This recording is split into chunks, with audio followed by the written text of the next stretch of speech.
욥기는 독특한 구조로 되어 있습니다.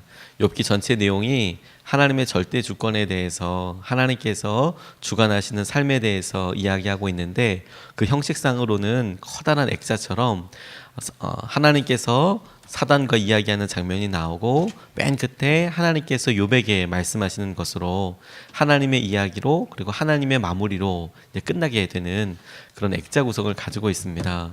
그리고 내용이 진행되는 데 있어서도 욥과 각각 친구들의 이야기, 엘리바스, 빌닷, 소발이라는 사람이 엘리바스가 먼저 한번 이야기하고 욥이 대답하고, 빌닷이 이야기하고 욥이 대답하고, 소발이 이야기하고 다시 욥이 대답하고, 이렇게 해서 한 세트로 세 세트가 이루어져 있습니다.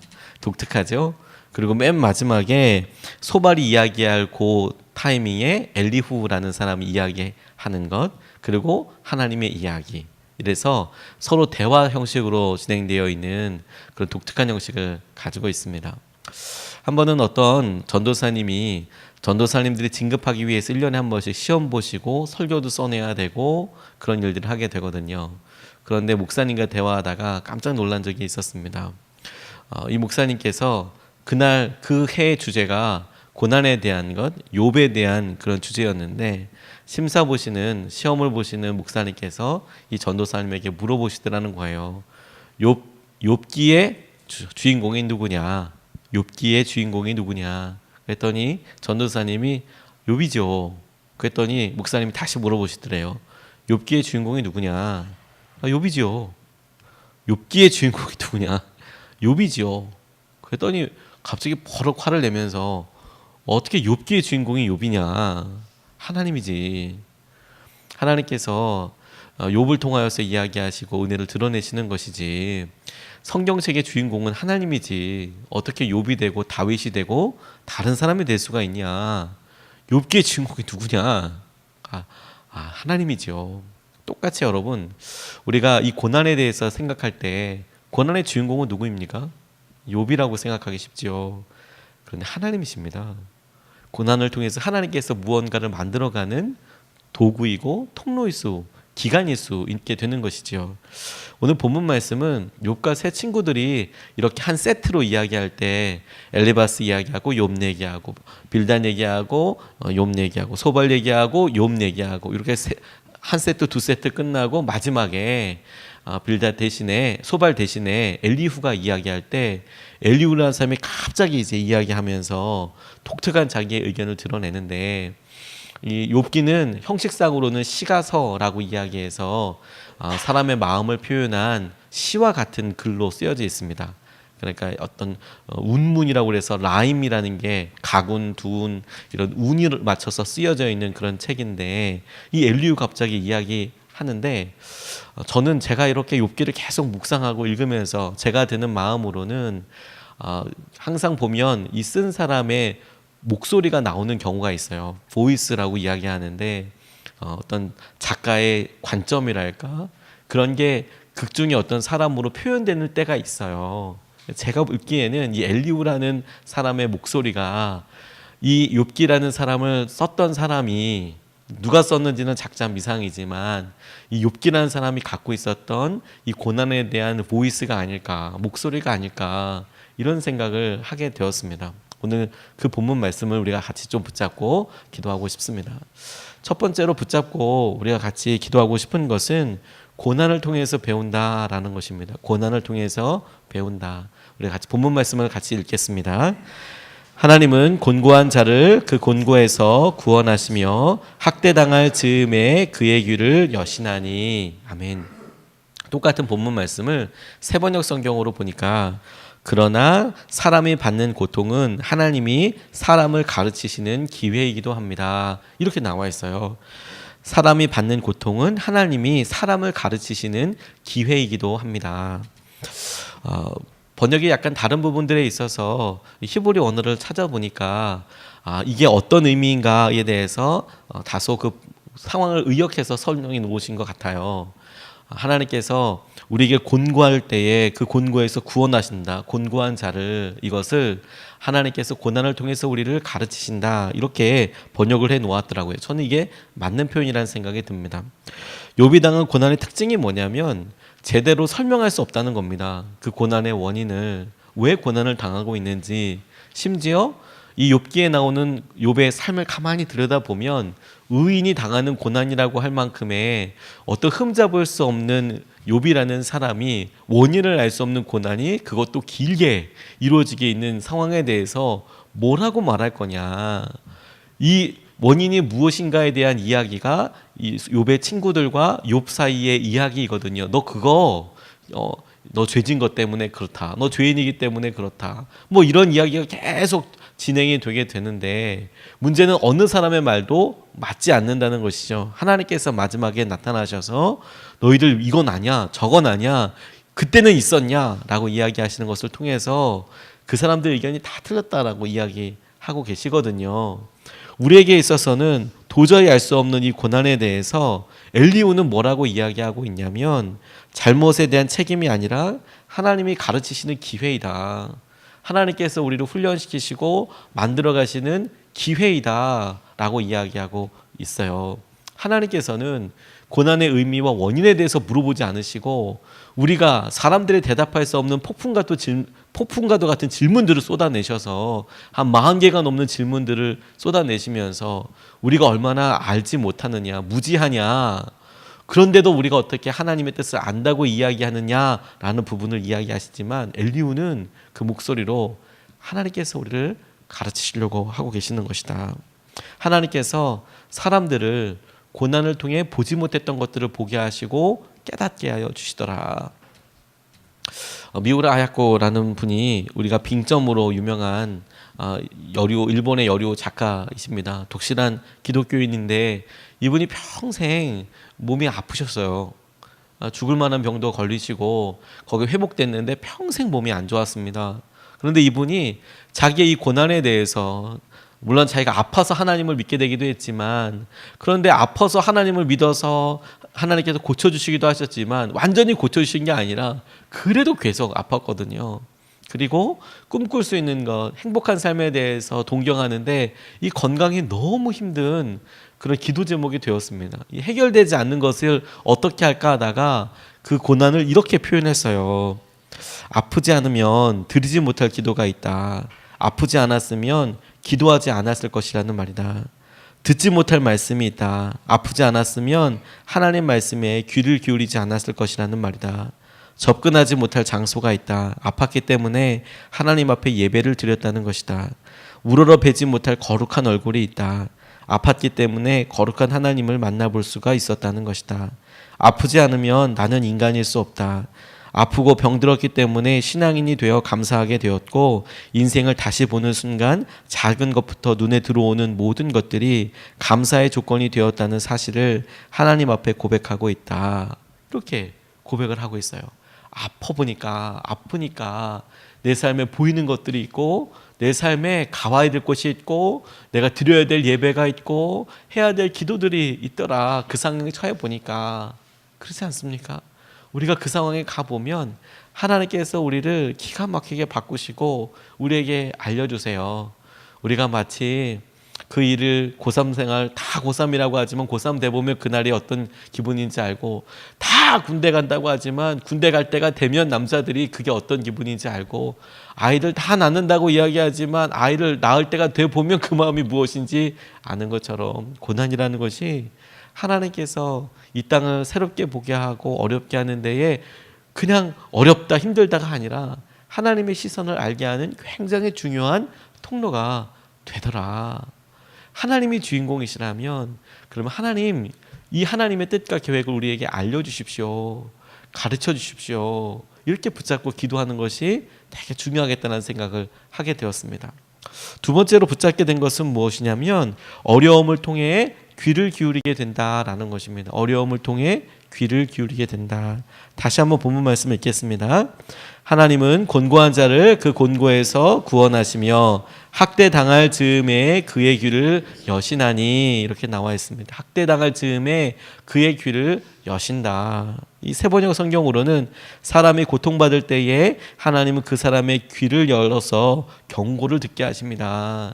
경고를 듣게 하십니다. 무언가 가르치셔서 고난이 계속되는 기간 동안에 반복해서 우리에게 무언가를 체득하게 하고 알게 하고 하는 것이라면, 또한 이런 어려움과 내가 너무 힘든 그런 아주 힘든 일에 있습니다 라는 것을 통해서 귀가 열리게 되는 거예요. 경고에 대해서. 고난을 통해서 변화되는 가장 큰 부분이 뭐냐면 우리의 삶의 태도입니다. 엄청 겸손해집니다. 우리의 마음이 한없이 교만하고 자고하여졌다가 고난 앞에 서면 한없이 가난해집니다. 아, 우리가 이만큼밖에 안 되는 사람인 거구나. 가장 첫 번째 오는 게 뭐냐면 고통스럽지만 태도의 변화에서부터 오게 됩니다. 특별히 우리에게 말씀하시는 이 삶의 경고에 대해서 우리가 집중하게 됩니다. 처음에는 고난의 의미가 무엇인가 라고 묻는 것에서 시작되는 것이 우리의 삶에 있는 아주 사소한 것에 있어서도 왜 이런 일을 당하게 될까? 이것의 의미는 무엇일까? 라고 질문해 보게 되는 거예요. 이거 도대체 의미가 뭘까?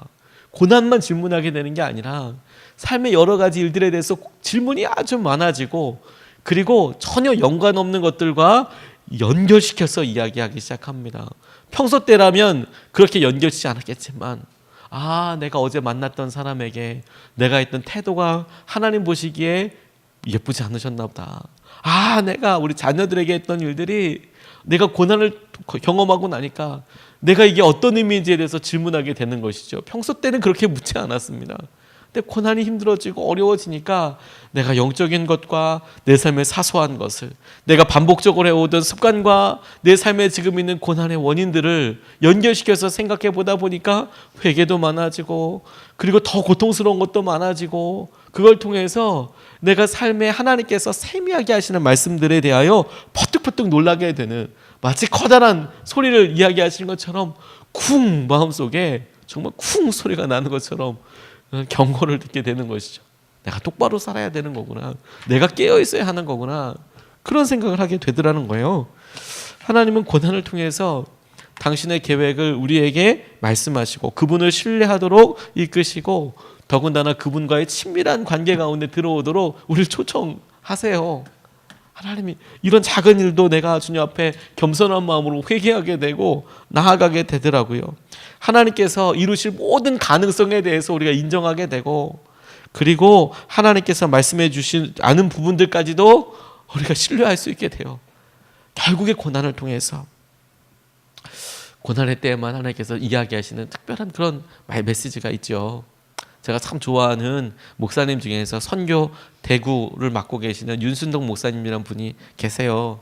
이분이 씨름 선수였는데 몇 번 말씀드리기도 했지만, 어렸을 때부터 씨름할 때 막 맞으면서 힘들게 못 먹어가면서 악으로 깡으로 그렇게 공부를, 씨름 운동을 하셨답니다. 동기들은 이준희 씨, 유명한 씨름 선수 이봉걸 씨, 뭐 이런 분들이랑 같이 했던 아주 그런 초대의 씨름 선수였는데, 본인은 하나님 만나서 씨름 그만두고 목회자가 되었는데, 몸 하나는 건강하였던 이분이 어느 날 갑자기 어렸을 때 못 먹고 힘들게 그렇게 운동하다 보니까 정말 하루아침에 하반신 마비가 된 거예요. 허리 밑으로가 다 움직이지는 않은. 근데 목회 열심히 하고 사역하고 계신데 얼마나 청천벽력 같습니까? 더군다나 몸도 이렇게 좋으신데. 그러니까 처음에 좀 나아보려고 하다가 안 되니까 교회 사임부터 하셨답니다. 교회 갈 수 있는 방법이 없으니까 아침마다 교회에서 청년들이, 젊은 남자 집사님들이 봉고차로 출동을 하시는데 한 4분 5분이 와야 이 목사님 머리를 감기고 옷을 입혀드리고 이분을 번쩍 들어가지고 봉고차에 싣고 올 수 있는 거예요. 사모님 혼자서는 가당치도 않은 일이었습니다. 씨름 선수였으니까 이게 4명 막 6명 이 정도가 와야 이 목사님을 아침에 이렇게 주일 예배를 하러 오니까, 이게 목사님 입장에서도 이게 아닌 거죠. 이게 그런 생각이 들었는데, 자기가 내가 이제 장애인이다라는 데를 인정하는데 2년이 넘게 걸리셨대요. 2년이. 자고 일어나면 이게 꿈이야, 이건 악몽이야, 이런 생각이 들다가 그냥 자고 눈 뜨면 괜찮아질 거야, 괜찮아질 거야, 이런 생각이 드시더래요. 그리고 하나님께서 하루아침에 고쳐주실 거야, 이런 생각도 들더래요. 그런데 한 2년이 지나고 2년 6개월이 딱 지나고 나니까, 아, 내가 평생 이제 장애인으로 살아야 하는 거구나, 내가 이렇게 이제 침상에서 이렇게 살아야 하는 거구나, 이런 생각이 그때서야 인정이 되시더래요. 야, 그런데 그게 믿음의 퇴보가 아니라 이분이 간증할 때 뭐라고 이야기하시냐면 너무 괴로웠답니다. 건강하던 분이 허리 밑을 못 쓰게 되니까 화장실도 다 이제 도움을 받아야 하는 거고, 그리고 무엇보다도 일어났는데 다리는 안 움직이고 몸만 위에만 움직이니까 굴러 떨어지기도 여러 번 하고, 그러다가 마침내 내가 장애인이라고 딱 눈 뜨고 가만히 평안하게 맞다 보니까 새벽에 타그락타그락 하는 소리가 들리고 아내가 밥 짓는 소리가 이렇게 들리면 평상시에는 그런 걸 알지 못했대요.